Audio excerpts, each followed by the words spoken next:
Good morning guys, Wednesday the 1st of November and day 13 of my Australian daily vlogs. I'm actually heading to go and meet my good friend and Australian motoring journalist Paul Maric for a quick coffee because we have lots of things planned together over the next week or so. I'm actually meeting him at the Como Centre on Toorak Road, which is where I was last week when I popped in to see my friends at Quadlock. 2 G-Wagons. Yep, there's a lot of money around here. Lovely coffee. And this is Mr. Paul Maric. Cheers. Cheers. Very well. Yeah, good. Nice to see you, mate. It is so good that you're here. We have a lot planned. We're going to destroy some tyres, hopefully just tyres. There's nothing to crash into where we're going. We're going to have a fun time as well at our BMW night, so if you are coming to that, looking forward to seeing you all there. And how can people find you, Paul? Go to my socials, I'm at Paul Maric, and you can also check out the Car Expert YouTube channel, which is second best in the world after Joe Achilles' YouTube channel. Oh, he's such a smooth talker. But you see also, I just shoved the camera in his face, didn't even tell him. He's straight on it. You can tell he's a natural. If only he was better looking. Well, that was great catching up with Paul. I haven't seen him for years. He's a very good bloke. I'm now heading out trying to find a shop that sells t-shirts, and it's absolutely pissing down rain. Don't know what that noise is. Just picking up some necessaries down here. Socks and t-shirts. You can never have enough socks and t-shirts, but don't tell Lou that.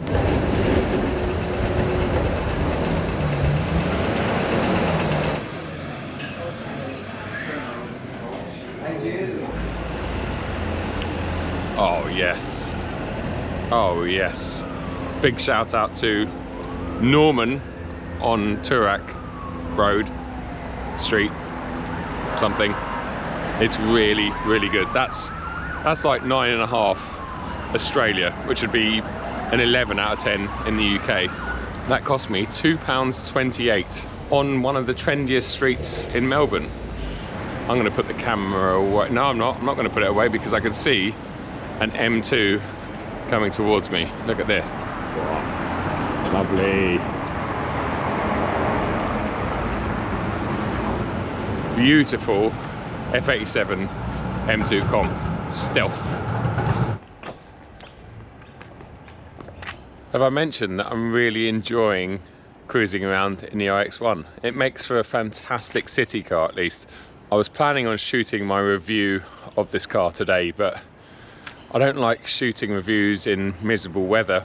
The rain is getting a bit heavier and you don't want me in a wet t-shirt. Half an hour later and the sun has decided to come out.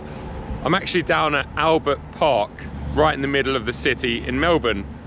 And for those of you that are F1 fans will know it as one of the street circuits on the current F1 calendar. I think it's actually been an F1 circuit for about 25 years now. And actually, if we walk up here, well, this is the road that I just came in on, and this is part of the circuit. So the cars come from there, I think that's turn 12, just around the corner there, and they fly down here into turn 13, which I think is Ascari down there. In fact, my grandpa used to live in Melbourne, which is only a couple of miles away. And when I used to visit him back in 2001, 2002, 2003, you could hear the F1s practicing, especially on the Friday. You could hear the V8s and the glorious V10s back then. I'm sure you'd probably still hear the V6 hybrids, but nothing like the good old days. I need to go and find my sunglasses because I feel like I'm really squinting and I don't need any more wrinkles.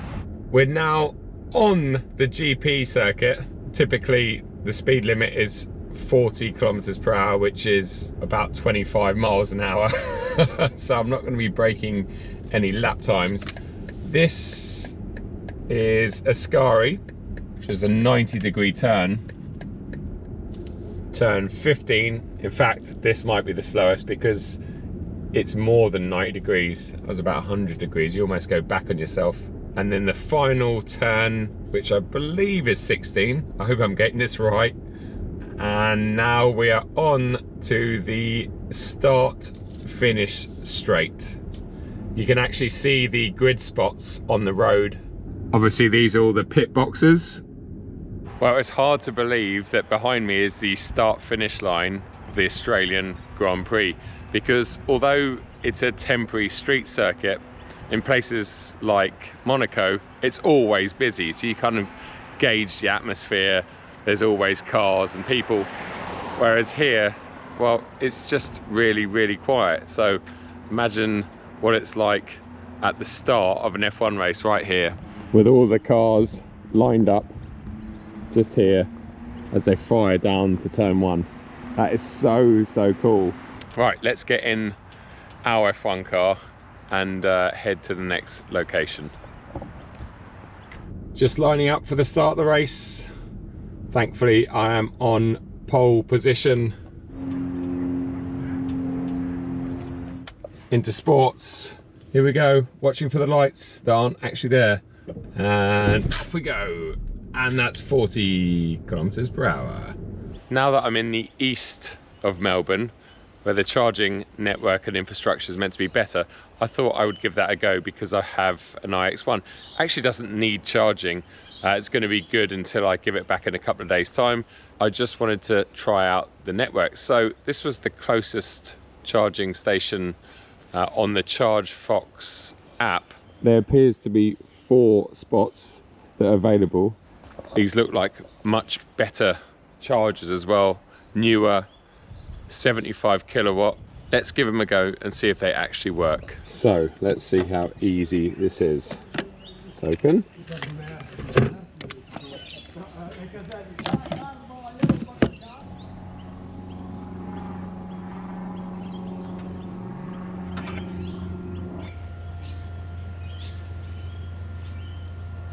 We have liftoff, although it's not that fast at the moment. It's charging at 5.2 kilowatts. It's speeding up now. It's speeding up big time. 61 kilowatt, 62. I think they're charging me 30 cents a kilowatt.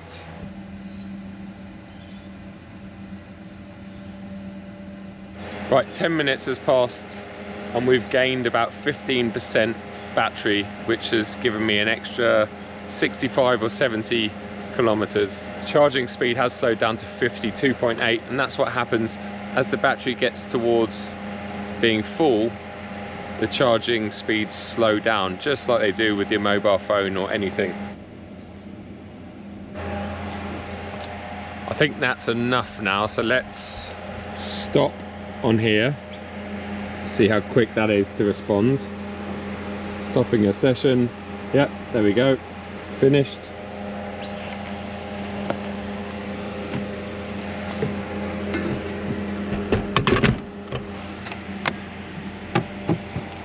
Okay, I've just had a notification come through from my bank.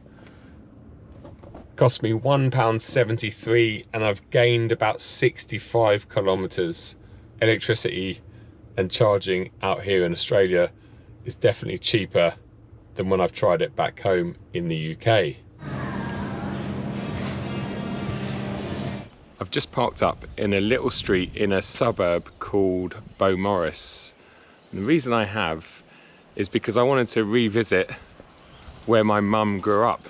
She spent the first 21 years of her life in Melbourne. In fact, in that house over there. I'm feeling a little bit emotional because obviously this is way before I was even a thought. This was actually 1949 until 1970, I think I worked it out to be. And then she moved out and then she went traveling in Europe and met my dad in London.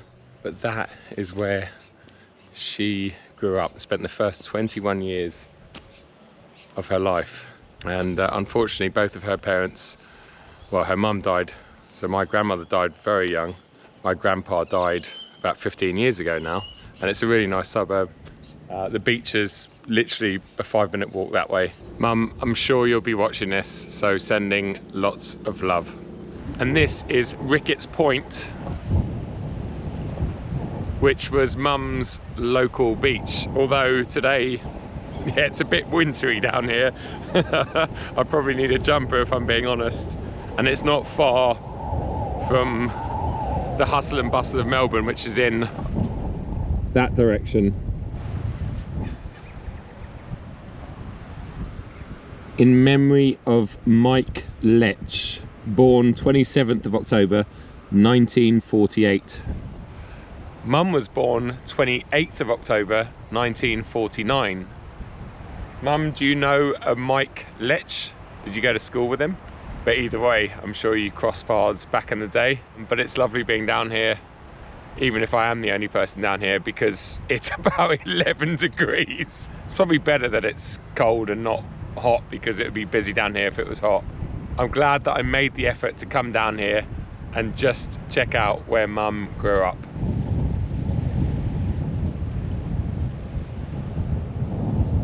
Mum and Dad are actually coming out to Australia in just over a month's time. In fact, by the time this vlog goes live, it will be exactly a month's time. So I'm sure they will venture down here and check out Ricketts Point for themselves. I was a little bit anxious and nervous about coming down here, and I don't know why, but it's been really lovely to relive a fraction of Mum's childhood, if that makes sense. Before we end today's vlog, I wanted to talk about the iX1. I will be doing an independent review video that will come to the channel very soon, so keep an eye out for that. As a car or form and mode of transport, getting around a busy city like Melbourne, I couldn't really think of anything else that would do it better. If I was sitting here, let's say in my M3 at the moment, it would be, or I'd have start stop on, but I'd have turned that off because it annoys me when it cuts in and out. So it'd be sitting here and just, it's like an excitable puppy and it wants to go and play, and if it's sitting in traffic, it's not happy. Whereas in an electric car, it's just as happy stationary as it is going forward, and I think that is a big positive. Anyway, I just wanted to finish today's vlog on that note, because it's a really, really good car, and if you have one or you have one coming, you're not going to be disappointed. It does exactly what it says on the tin. I've also just heard from Nick at BMW Australia, who's told me that my Sydney meet is going ahead, so very happy about that. But I'm sure by the time this vlog comes out, all the tickets should hopefully be sold. I hope you've enjoyed today's vlog. Got a very exciting day tomorrow, including my Melbourne meet at Melbourne BMW in the evening. Hopefully that goes really well, and hopefully I capture some of the evening on the GoPro. Until the next time, take it easy, and I'll see you in tomorrow's vlog. Cheers.